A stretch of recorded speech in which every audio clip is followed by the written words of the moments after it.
tables. A lot of times students wouldn't be able to find those, and now they're easy to find, encouraging them to fill out some of these environmental variables before they start doing their geoprocessing.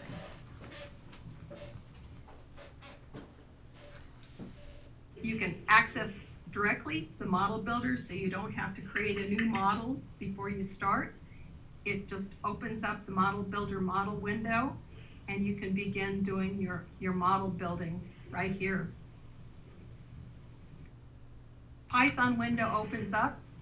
Also, it takes you right out directly to the internet, to the Geoprocessing Resource Center at ESRI.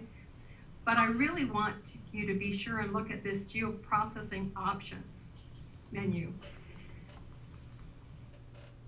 It opens a window, and actually mine is already customized for me because I want to overwrite the outputs of the geoprocessing operations.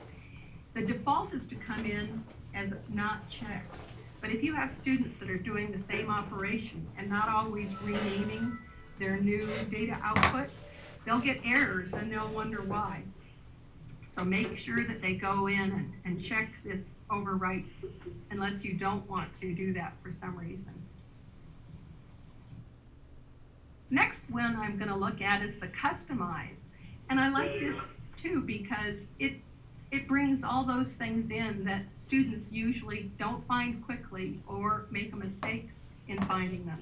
So you can instantly get to your toolbars. You can still right click on an empty space and this will come up, but it's easy now to access things, and I can just come down here and I'm going to click on one of the toolbars and it's here. So toolbars. The other one, number one thing that students have problems with is they load the software and their extensions are grayed out. That's because they haven't gone to this extensions customize and checked it on. So I think it's going to be a little bit easier to explain to people the things that they need to do to make ArcGIS look the way they want to. Now, the other thing that's really important on this one is ArcMap options. So I'm going to open that ArcMap options, and you'll see that there's a lot of tabs under ArcMap options. First one is general.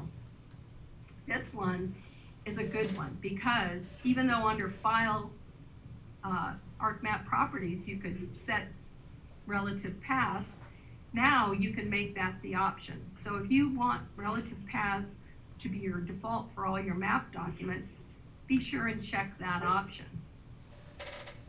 Under metadata, you'll see that it says item description here. It says metadata style. Nothing is set, so you can't see your metadata information.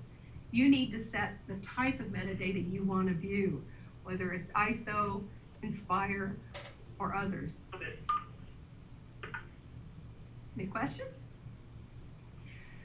The last one we want to look at, and this is a gotcha if you don't have it checked, is you also have tabs here, and you can set many of these things, the data sources and bands and things, but be sure and look under raster data sets.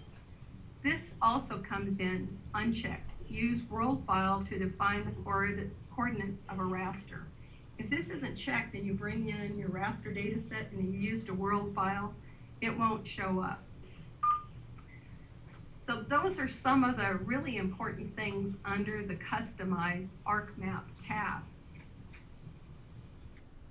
Under Windows, this one is quite similar to the way it was before. I can't tell you the number of times that I went to, I accidentally turned off the table of contents and then couldn't remember where to find how to turn it back on.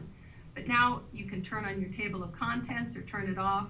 It's also the place where if you close any of your dockable windows, you can turn them back on easily. The last item I want to look at in the menu tabs is help. So there's ArcGIS Desktop Help and